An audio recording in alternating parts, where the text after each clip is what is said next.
आज सकाळ नाही रातच्या वारी चाललं 3 नग हॉटेलला जेवायला गेलो तर इकडं बरंच गेस्ट बसलेलं जागा नव्हती.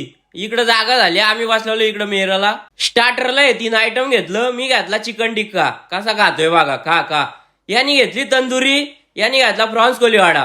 ह्यो बघा कसा खातोय. काय बोलायचा काय राहत आता. नंतर घेतली सुरमई फ्राय. हे बघा कसं का हलावी लागलं. काय बोलायचं आता. इथली टेस्ट एकच नंबर आहे. ह्यो बघा तंदुरी लावतोय बघा कशी. इकडं टाकला त्यांनी खरा पेटवला त्याच्यात. आम्ही इथं जेवायला गेलो तो hotel Jagdamb family and restaurant Karjat. सुरमई थाली घेतली. मी बोललो वा काय भारी आहे एकच नंबर. चिकन थाली घेतली अनलिमिटेड होती. भात आणि रस्सा. मग काय बाकी बोलतो भारीच काम झाला. साई लोंगले बसलेला इकडं अभ्यास करतोय. कर काहीतरी कर. ह्यो पण बसलेला इकडं. त्याला बोललो बहुत अच्छा या देताय तू सर्व्हिस. केपचा राईस घेतला. ह्यो आपल्या कर्जत मध्ये कुठंच भेटत नाही. इथं नवीन झालाय. असा वरून खोलाचा त्याच्या आतमध्ये असं हे असतं मस्त तंदूरचं पीस असतं. हा राईस फुल घेतला ना 4 जणांना खपत नाही. आम्ही थोडाच घेतलेला कारण आम्ही फक्त जेवलेलो. त्याला बोललो थोडाच बनव. जेवण झाल्यावर घेतली सोलकडी. बोलो बघू कशी आहे. बोलो वा काय भारी लागते. फक्त जेवलेलो. उठवं बंद नव्हता ना चालवं बंद नव्हता.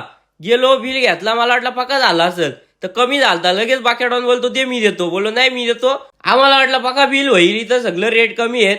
मग त्या केला आणि त्या ह्या पण घेतला पार्सल सोलकडी. जाम भारी होती. मग बोलो पार्सल पण ती घेतली. Hotel Jagdamb family and restaurant. तुम्हाला लोकेशन दाखवतो. आपल्या कर्जत मध्येच झाला. इथं रिलायन्स पेट्रोल पंपाच्या इथं जाम भारी हॉटेल आहे. नक्की व्हिजिट द्या.